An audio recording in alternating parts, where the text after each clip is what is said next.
Okay, here we have the ultimate crash capsule.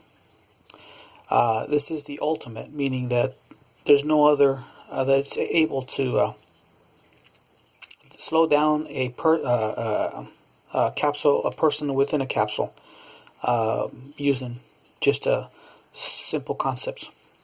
Here we have a human occupant that's surrounded by a neomagnetic round capsule, or in this case just a metal magnet around the person. This is the magnet itself, and the person is bolted into it inside. Anyway, now we got dead space around it. Okay, just dead space, and then we got another capsule outside this one. This capsule is made of copper. So when the magnet capsule high speeds, it'll slow down before it hits the round copper plate. It creates a magnetic field, and I'll slow it down. Okay, that's the main concept. And then the outside is steel, just make it more stronger, because all copper is soft. So the steel on the outside is just to make it more integrity, more strength. And this is the concept of the whole thing. Then we have maybe a rope or some sort of material that holds the inner capsule in levitation. In other words, in the center. So when it actually does crash, and this is an example as a wall traveling at high speed, it'll crash to the wall, and the magnet will be slowed down by the copper. I don't know if you've done experiments, but when you drop a piece of magnet into a copper, it'll slow down. That's what trains use to slow down a high velocity train, using magnets and pretty much the same concept. But in this case, it'll stop from causing any damage or major damage to the occupant's capsule. Okay, I'm going to flip this around. We have a larger concept. You dump this out of the sky, and high sky, and let it fall down to Earth or a planet or whatever. Here we have the occupant tied into. This is the same concept, except the ring is a magnet, and then we got the other ring. This is dead space. The other ring is I put a C, which is copper. And then the second one is a magnet. Then we got dead space. Then we start again with the copper magnet, and dead space again, copper magnet and dead space, and then copper, and then at the end, last one will be steel to reinforce it. So as you drop in from the air to hit the ground, each capsule will slow down before it hits the, in this case, slows down to the next ring, because interaction of a magnet with the copper, the effect is immediate slow. So as this one moves over, and it'll slow down. And as this one moves over to this one, it'll slow down. As this one goes close to this one, it'll slow down. And as the capsule goes to this one, it'll slow down. So the occupant in this one is bolted down to the main capsule. But if this person, this is a magnet. Let's say you could have this person, you could have another ring inside. And let's pretend the inside ring is a copper.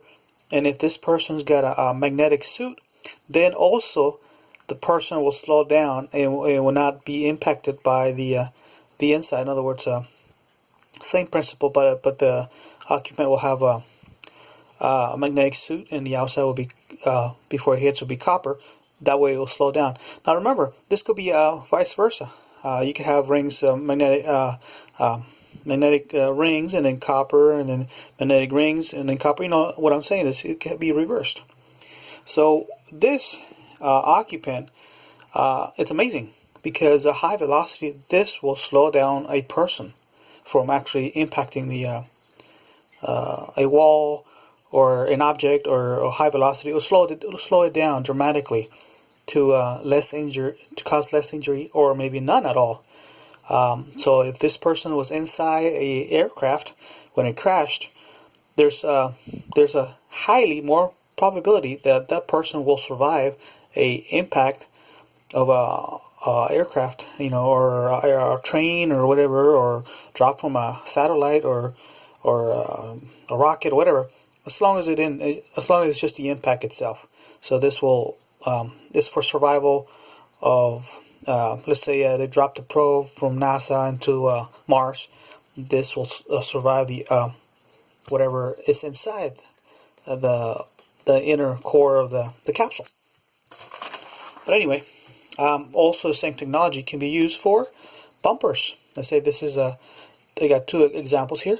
I'll throw a little drawing here. Actually, it's two vehicles, and we got what do you call those safety concrete you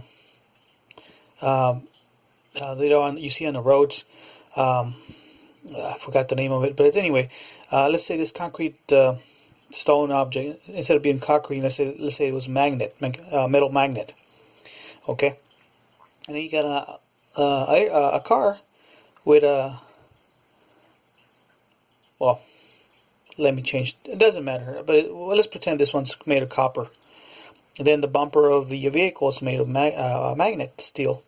So when it hits the copper, it's going to slow down. There'll be less impact.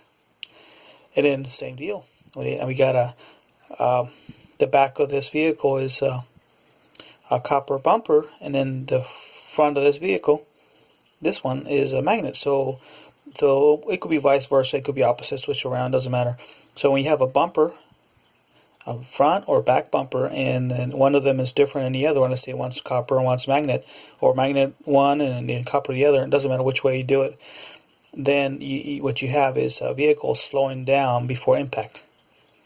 It saves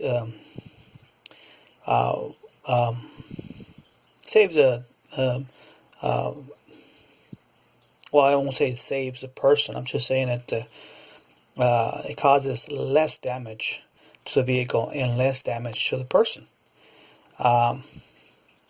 So it's just a concept. But this one right here, it's awesome, because that will definitely be the ultimate crash capsule for whatever reason, for whatever they use it for. This is the ultimate. It's using magnetic field to stop a crash, for high survival of a impact vehicle or a capsule from space or whatever, using magnetic fields to stop from high impacts. So there you go, folks. This is awesome. This is, if I say so myself, this is awesome. That's a very good idea.